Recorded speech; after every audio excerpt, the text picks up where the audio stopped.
Boa noite, mais uma vez Charles aqui no canal Estudos Bíblia Sagrada. Voltando aqui, retomando o estudo do Evangelho de João, agora a gente vai partir para o capítulo 5. E só lembrando, né, não esqueça de se inscrever no canal, deixar seu like e compartilhar esse estudo. Tá?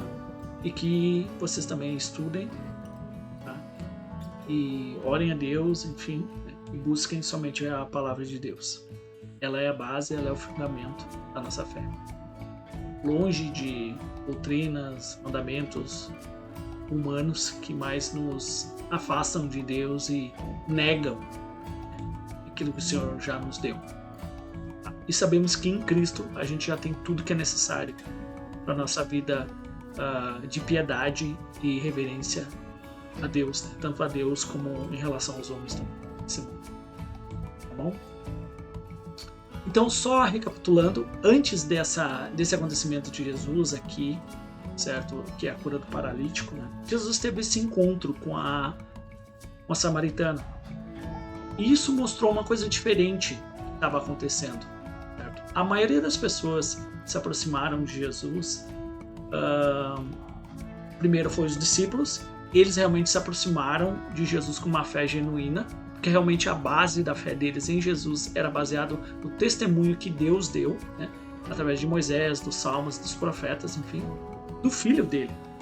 E foi isso que levou os discípulos a crerem em Jesus. Os sinais foi só uma confirmação disso, certo? Agora, ao contrário das pessoas que estavam se aproximando de Jesus, fora os discípulos, eram baseados em sinais, como Nicodemos, né? Falando para Jesus, né? Não tem como sabemos que o Senhor é vindo da parte de Deus, né? E não tem como o Senhor fazer os sinais que você faça se Deus não estiver com você. Então, tu vê muitas pessoas se voltando a Jesus por base de sinais, não pelo testemunho que Deus deu dele, né, do filho dele, certo? E isso, os sinais são simplesmente um sinal que te aponta a uma coisa que você tem que ir. O sinal, ele não é o principal ponto, ele só é uma coisa que indica alguma coisa, certo? Né? Só que é isso que realmente Jesus critica também, certo? Tanto no capítulo 3, né, ele fala lá no final, né, no capítulo 3,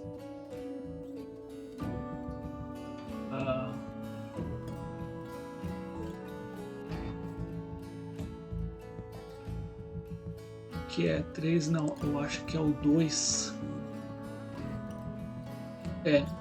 Isso, é o 2, tá?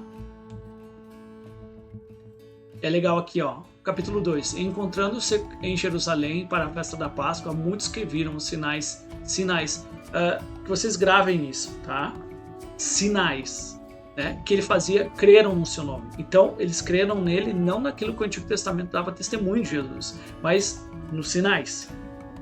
E o que Jesus via nessas pessoas? Não uma fé, ele não confiava nelas, porque elas estavam seguindo ele como crendo que ele era o Messias, mas baseado no quê? Naquilo que Deus testemunhou ou nos sinais? Eram os sinais, então não era uma fé genuína, uma fé firme, como diferente o dos apóstolos. Os apóstolos era diferente, né? Então ele fala isso, mas o próprio Jesus não se confiava a eles, porque conhecia todos. Ele não precisava que ele desse testemunho sobre o homem, pois ele bem sabia o que é ser, o que é o ser humano. Então ele não acreditava muito nisso. E é legal que Nicodemos também, ele fala a mesma coisa, né? É legal que no capítulo 3, ó, versículo 2, ele vai falar: ele foi encontrar-se à noite com Jesus e disse: Rabi, sabemos que és mestre vindo de Deus, pois ninguém pode fazer o quê? Os sinais. Então aquilo que Nicodemos acreditava e aquelas pessoas que estavam seguindo Jesus, fora os discípulos, a base deles eram os sinais. Só isso. Então isso era uma fé, não era uma fé sólida, uma fé profunda, de um conhecimento, aquilo firme. Era só um sinal.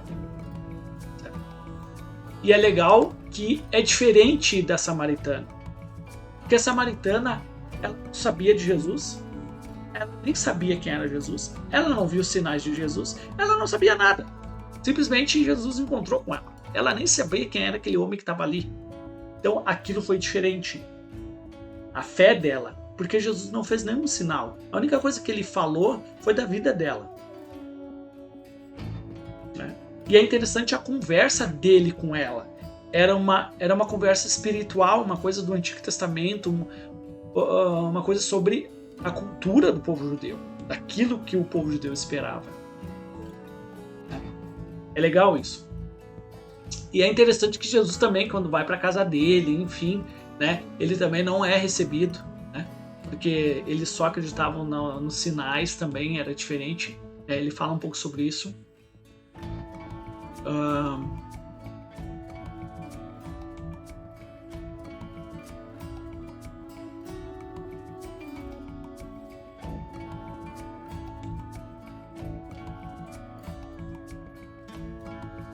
É legal aqui, ó, também, ó, no versículo 45 do capítulo 4. Logo que chegou a Galileia, os galileus a receberam, porque tinham visto todos os sinais ou coisas que fizeram em Jerusalém, por ocasião da festa da Páscoa, pois também eles estavam na festa. E é legal que eles viram o sinal também, ó, onde havia transformado a água em vinho, enfim, né? E é legal que essa situação do soldado, enfim, aqui, né, o centurião, ele queria que curasse o filho dele, mas ele queria que Jesus fosse lá. Então ele queria ver realmente acontecer. Ele não ficava simplesmente por Jesus ser o Filho de Deus, aquilo que tem no Antigo Testamento. Isso já é uma base sólida de fé. Então não precisa ver aquilo. Certo? E é legal que Jesus ele vai falar sobre isso no versículo...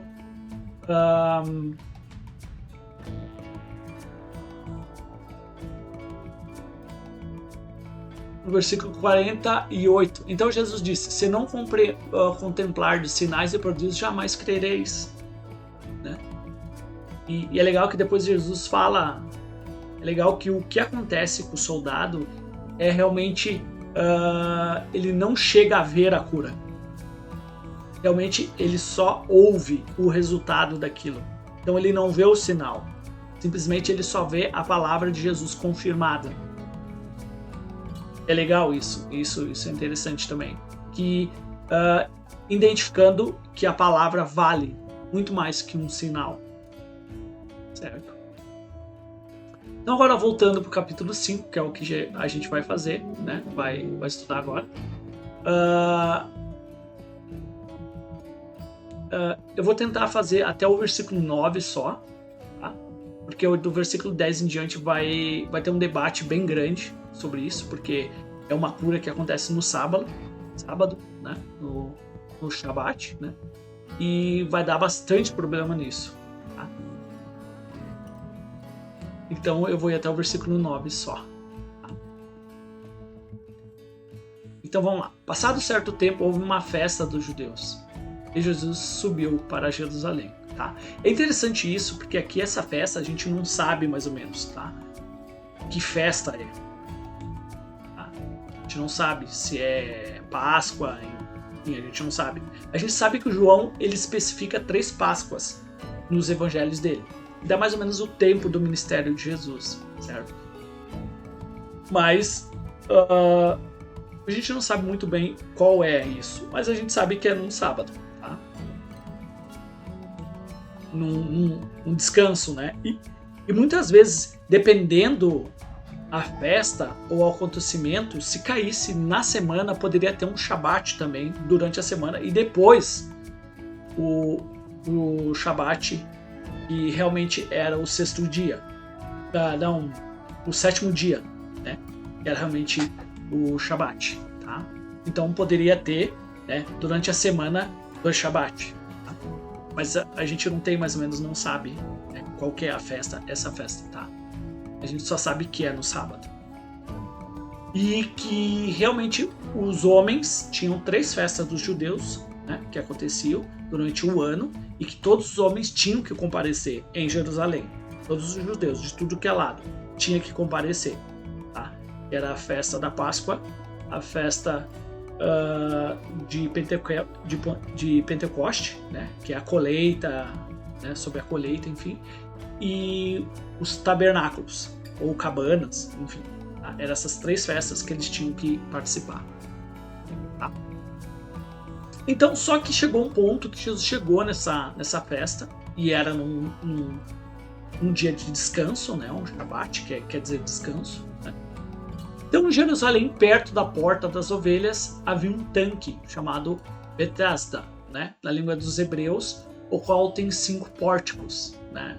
Que era o que dá a entender 5 entradas, enfim, que davam a esse tanque, né? E neles ficavam deitada uma grande multidão de doentes, né? Cegos, mancos e paralíticos. Só destacando um ponto agora, antes de começar, ler o restante do trecho, tá? Em algumas bíblias, essa parte que fala sobre o anjo, sobre o Senhor, que eles eram curados, enfim, tá? Essa parte tem muitos trechos que ela tá em conchetes, tá? E demonstra o quê? Que é um trecho meio que duvidoso. Tá? Isso quer dizer o quê? Que nos trechos mais antigos sobre o Evangelho de João, não tem esse trecho. Por isso que ele está em conchetes. E isso tem também na primeira epístola de João, também tem, que fala sobre... eu acho que é sobre... uma questão lá fala sobre Jesus, né? O céu, o Pai, a palavra, enfim, lá também está em conchetes, né? Eu acho que é o capítulo, se eu não me engano, capítulo 3 de epístola. Eu acho que é capítulo 3, né? Da primeira epístola de João. Também tem uma coisa em conchetes lá. Aqui também tem essa aqui, tá? E que os trechos mais novos têm isso, tá? Os antigos não. Então, só que isso para nós não faz muita importância, tá? Porque o foco do nosso estudo não é esse. Não, tá? Ali é só uma história que está sendo contada, né, do que aconteceu. Tá? O que importa é o ensinamento por trás disso. Mas só queria falar um pouco sobre isso para explicar. Então, esses paralíticos, acontecia alguma coisa nessa água. E realmente o que dá a entender na história, parecia que essa água era meia... o que curava realmente, né? Como hoje tem parques de águas termais, enfim, tem lugares que tem água com barro, que realmente são barros medicinais e realmente curam algumas coisas, né? Mas isso que dá a entender parecia que realmente essa água ela tinha alguma coisa, certo? Mas foi contada essa história, sendo real ou não. Mas esse paralítico, ele esperava, né, chegar ali para ser curado. Era uma esperança que ele tinha, tá? E estava ali um homem enfermo havia 38 anos. Sabe?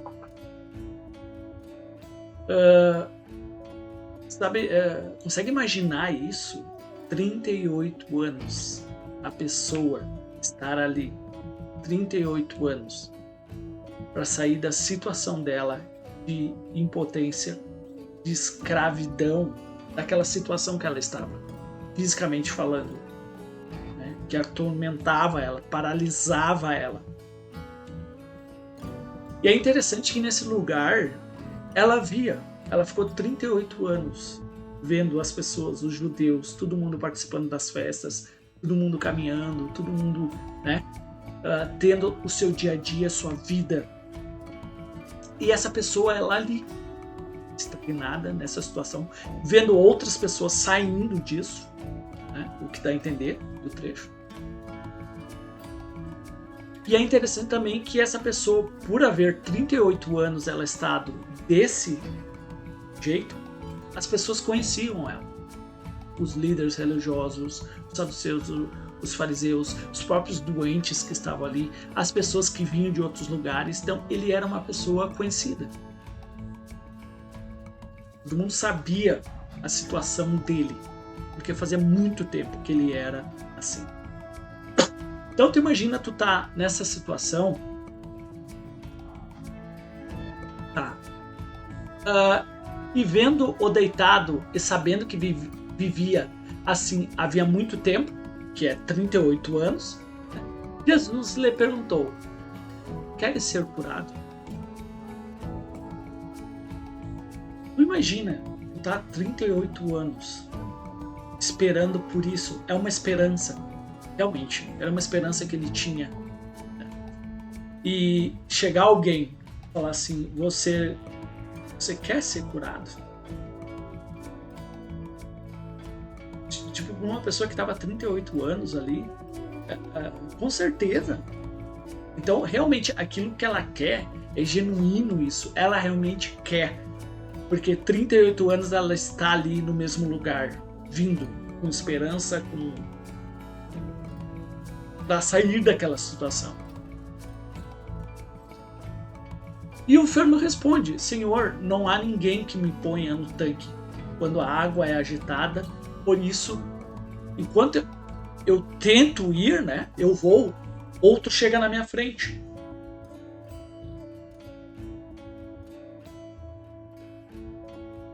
Então, qual era a ideia do homem? Tipo assim, eu quero, só que eu não consigo.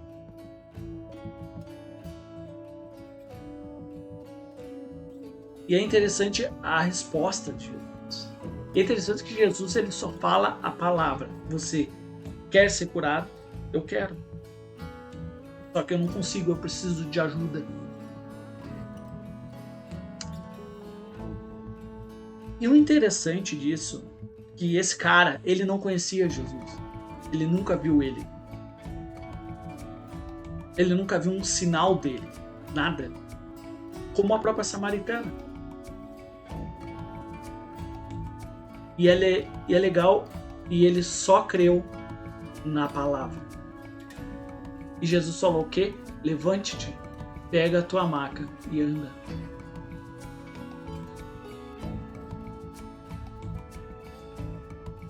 Então, imediatamente o homem ficou curado. E pegando a maca, começou a andar. E é legal que João ele especifica aquilo era um sábado. Então, esse homem, ele acreditou na palavra. Ele não precisou saber quem era Jesus. Ele não precisou de um sinal. Simplesmente ele acreditou porque ele viu uma oportunidade e ele necessitava muito daquilo. E ele acreditou: eu quero isso para mim, eu preciso. E aconteceu por causa da fé dele na palavra. Diferente, né, das pessoas que seguiam Jesus por sinais, não por quem ele era, palavra viva, não pelo aquilo que Deus testemunhou de Jesus no Antigo Testamento. E os pontos diferentes disso do próprio Nicodemos. É aquelas pessoas que ninguém imaginava. Tipo, quem vai seguir o mestre? O Messias, né? Claro que vai ser os religiosos, vai ser os estudiosos, né? Eles vão seguir. Mas foi tudo ao contrário. Foi aquilo que ninguém esperava. Foi prostitutas, ladrões, terroristas. Esses seguiram Jesus e acreditaram na palavra dele. Beleza? Então, queria passar só até o versículo 9, tá? Porque se eu continuar, né, a partir do versículo 10 vai ser bem grande o debate, né, o que vai acontecer. E eu acho interessante fazer um vídeo separado, porque vai ter bastante pontos bem legais, né, de abordar, de refletir. envolve algumas ideias também do mundo religioso e como as pessoas entendem esses versículos. Então vai ser legal isso, tá? Para não ficar tão grande esse vídeo, tá bom? Então bom estudos para vocês, tá? Deus abençoe os estudos de vocês e até o próximo vídeo, tá? Se Deus quiser, tá bom? Um abraço, tá? Com Deus, valeu.